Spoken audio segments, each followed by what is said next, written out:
Ladies and gentlemen, thank you very much for this opportunity. Thank you very much, first of all, to the sponsors of this lecture, to Marina Whitman and her husband, Robert. I am very pleased and honored to give this lecture. And as in previous occasions, I thank you very much, the Peterson Institute, for giving me again the opportunity to visit this house and to participate in your outstanding activities as one of the most important Washington think tanks, and there are many in this city, and indeed one of the most highly qualified institutions here in the U.S. to discuss on international economic issues. When I was invited by Fred Bergsten to participate in this lecture today, I was not aware that in this period, during the next weeks, we will celebrate the 10th anniversary of the decision to launch the euro as our European single currency. And right now we are in Brussels working in the European Commission under my responsibility as Commissioner for Economic and Monetary Affairs, precisely in the celebration of the 10th anniversary of that decision. So I will concentrate my speech on this topic, the second decade of the euro. What is the role of the euro in the global economy for the years to come? The euro was a very historic, important, key decision that signaled a watershed in European integration. The foundations of this idea of having a single currency in the European Union lay in 50 years of European integration. We were commemorating last year the 50th anniversary of the Treaty of Rome. From this treaty onwards to the creation of the single market in the early 90s, there were recurrently the idea of having as one of the most important steps of our integration the launch of a single currency. That decision was adopted 10 years ago.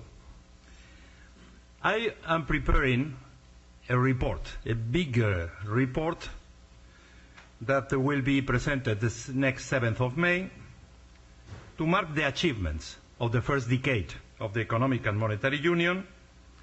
And in this report, I will try to provide also a detailed analysis of the challenges that we will face in the coming decade of our Economic and Monetary Union.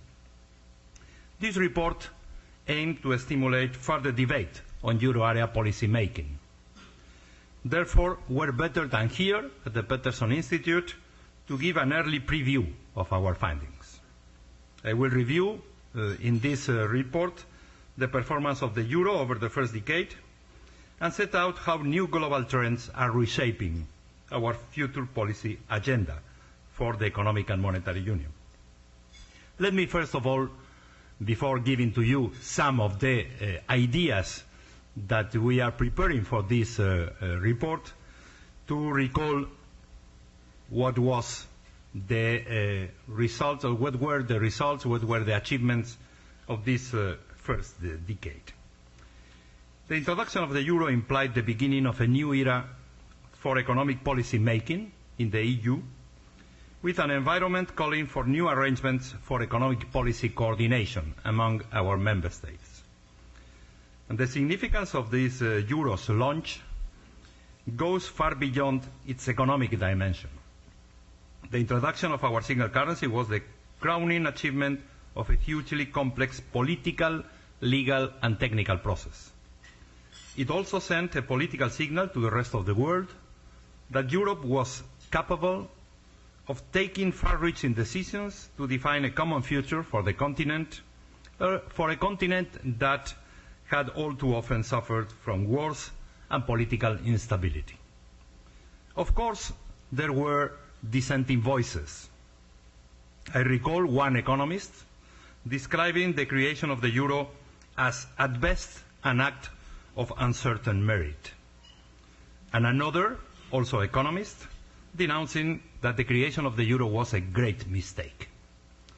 A decade on, we have been able to assess the performance of the Economic and Monetary Union through a complete business cycle, and I am pleased to say that the euro has proved to be an economic success. The defining achievement of Economic and Monetary Union has been to anchor macroeconomic stability. EMU has put an end to periods of internal currency turbulence within our countries, within the euro area countries, and made us more resilient to negative external developments, as the euro area's economic strength in the present financial turmoil testifies. The result has been a decade of low and stable inflation. Indeed, over the last decade, this impressive record of price stability has anchored inflation expectations around the European Central Bank's goal of close to 2 but below 2% of inflation in the area. As a result of this, interest rates have been sharply reduced for many participating member states. I believe that even in today's environment of rising oil and commodity prices, EMU will shield our economies better than has been the case at any moment in the past. Budget balances have improved significantly in less than a decade of economic and monetary union. Government deficits have declined considerably in comparison with previous cycles, and in the euro area more so than elsewhere. In the majority of our member states, of our 15 members of the euro area, government debt has also been reduced over this time. Clearly, the reform 3 years ago, in 2005, of our fiscal rules framework, the Stability and Growth Pact, has helped drive the renewed commitment to sound public finances, which is paying off today. We have now achieved the best structural balance position since 1973, and we have started dealing with the quality and efficiency of our public spending. However, long-term sustainability constitutes a major challenge in view of the demographic trends in Europe, and is an issue we will continue to address in this second decade of EMU. A major success story of these first 10 years has been the significant growth in employment. It's true that this increase in employment was boosted by measures taken under the Lisbon strategy for growth and jobs, the list of structural reforms that we have committed at the European level to develop. And these reforms, and in particular the labor market reforms, are helping us to offer these very good results in terms of employment. With almost 16 million new jobs created in the euro area during the last decade, job creation has by far outpaced that of other mature economies, including the US. And in parallel to this employment increase, the unemployment rate has fallen to 7% this year. The euro has also delivered new opportunities for the development of financial markets and has spurred their integration, fostering deeper and more liquid bond and money markets in Europe. The movement of cross-border capital towards its best use has been encouraged, as well as risk diversification and associated cyclical smoothing. And finally, EMU's success is marked by the rising number of member states joining the euro area. 3 new countries have joined the original 12 members in the last 2 years, and the euro area is set to enlarge further in the future. Right now, 320 million Europeans share the same currency.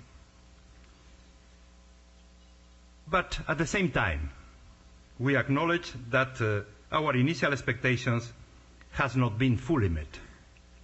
From the outset, we hoped that increased exposure to competition implied by EMU and the removal of the exchange rate and monetary policy instrument would stimulate structural reforms much more forcefully. We anticipated faster integration of product and labor markets that would boost higher growth and productivity. Progress has been made in this regard. Take, for example, the wide-ranging reforms implemented in the European telecoms that have increased productivity significantly. But overall progress has fallen short of expectations. GDP growth and productivity performance have underperformed compared to other economies in an environment of global growth. Progress towards structural reforms has been slow and has prevented us fully benefiting from the productivity enhancements that new technologies and more competition could bring. As a result, the capacity of the euro area countries to adjust to economic shocks has not been as efficient as it could be. And this has provoked persistent divergences in growth and inflation figures across our members.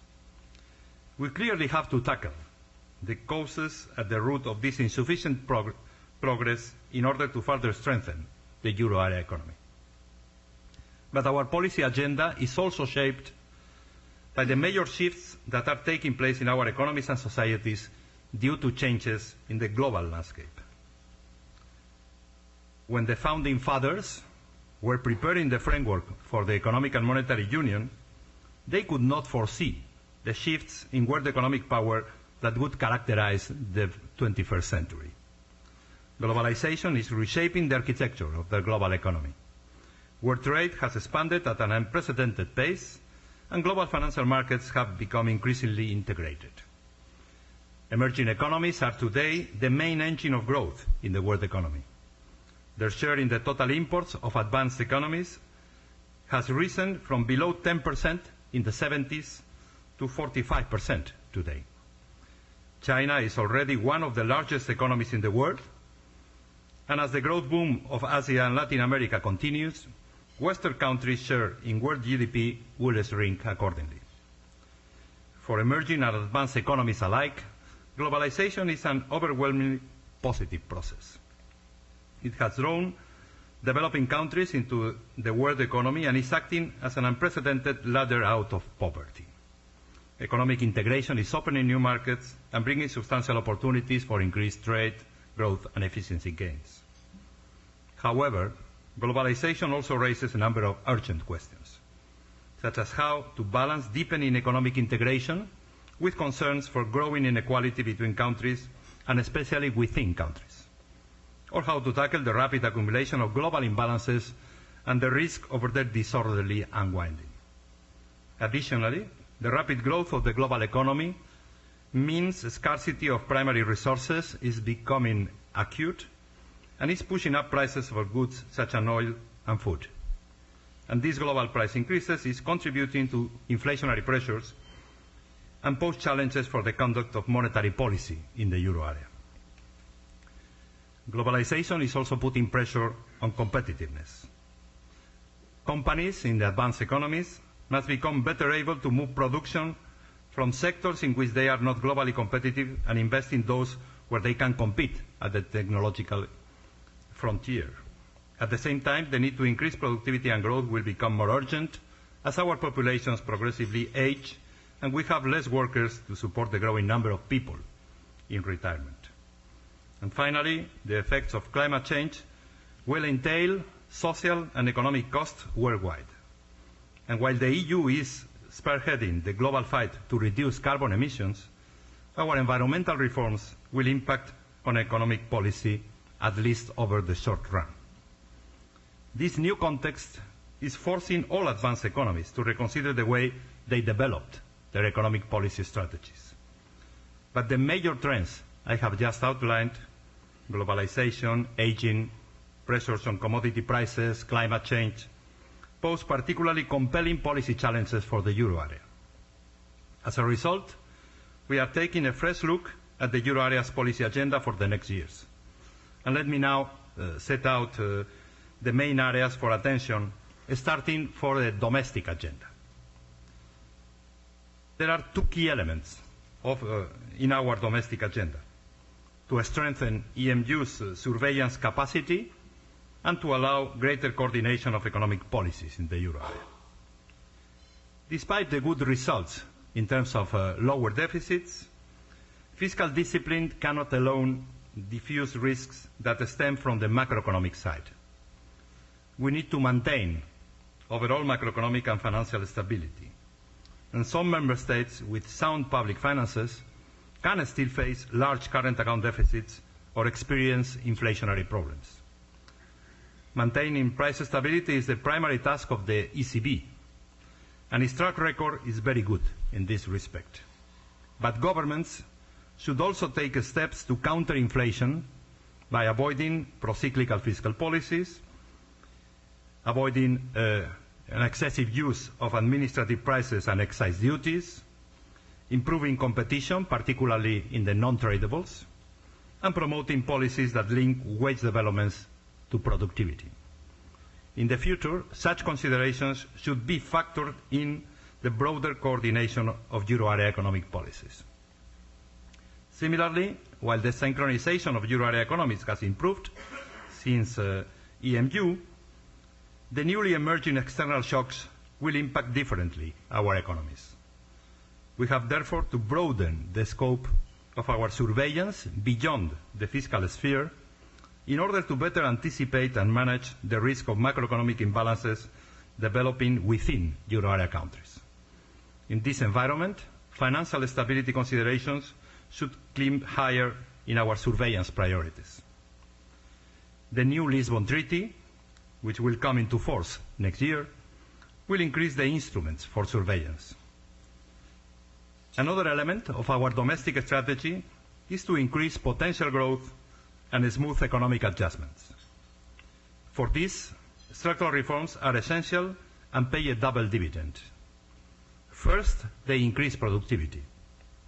Thus, the positive experience of reforms in some sectors must now be replicated in the services, which, despite representing 70% of our economies, is a sector still hindered by insufficient productivity, lack of competition, and inadequate regulation.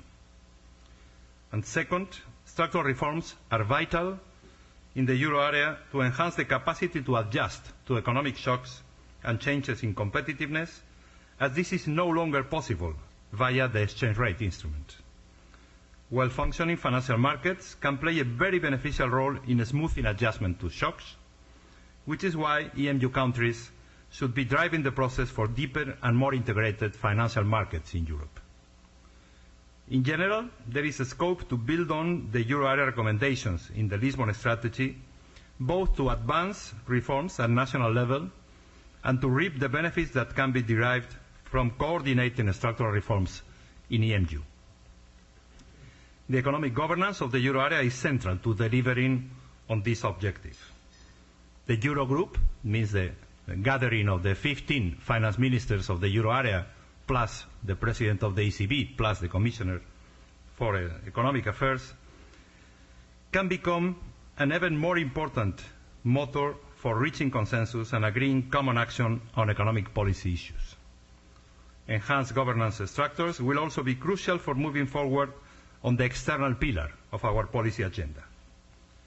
Increasingly, the euro is having an impact beyond our borders, beyond these 320 million Europeans that use it every day, and we need to address the global role of EMU more vigorously.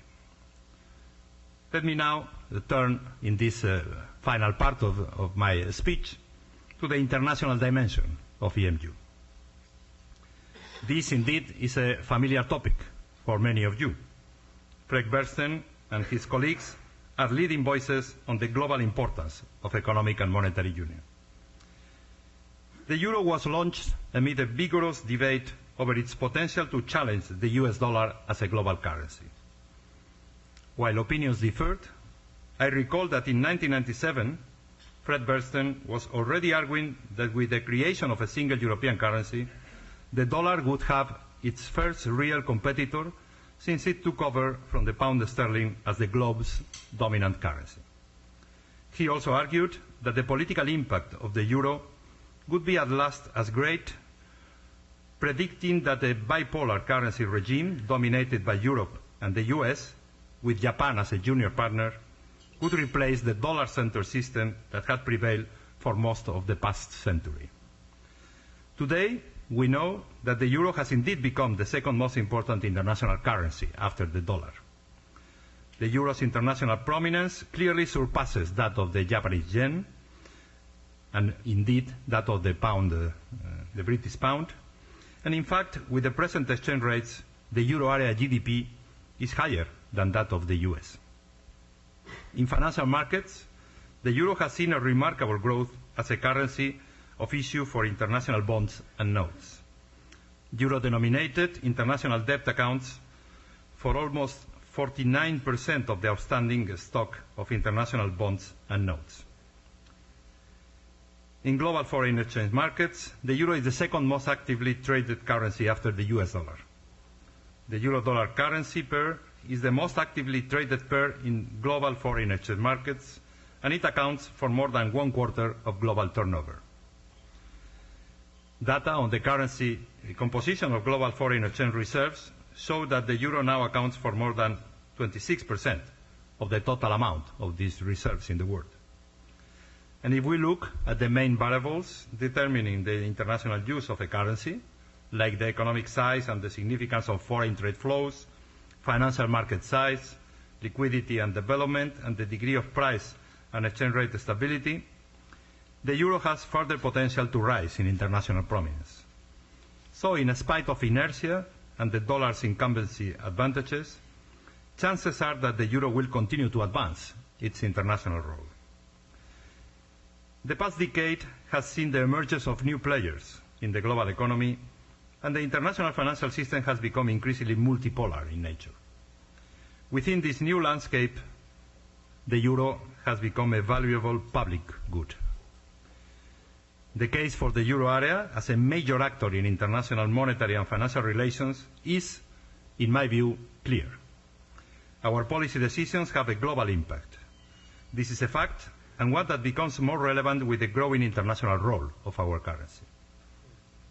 The euro area and the euro are playing an increasingly important role in supporting the stability of the world economy and the global financial system. EMU has contributed to the stabilization of a number of financial and macroeconomic variables within the euro area. To some extent, this intra-euro area stabilization has also reduced volatility in the world economy. Moreover, non-EU countries increasingly perceive the euro area and the European Union as a whole as a pole of stability, a source of new capital, and also a source of advice and expertise on regulatory approaches. But beyond the benefits it provides, the rising international status of the euro also carries new risks and responsibilities for the euro area. It raises the exposure of the euro area, including its financial system, to shocks originating in other parts of the world and to disruptive portfolio shifts between key international currencies. And it's precisely such shocks that are likely to occur more frequently in a world characterized by financial and economic globalization. Today's environment of economic uncertainty is a case in point. The repricing of risks and the deleveraging of the financial system continues to disrupt financial markets. As a result, conditions in the international financial system remain fragile. The current turmoil provides a compelling argument for a better monitoring of risk and a better enforcement of global responsibility. The euro area, on account of its sheer size in the world economy and the stabilizing role it is required to play, as well as its weight in financial markets and leading role financial regulation, must assume its rightful place in such a process.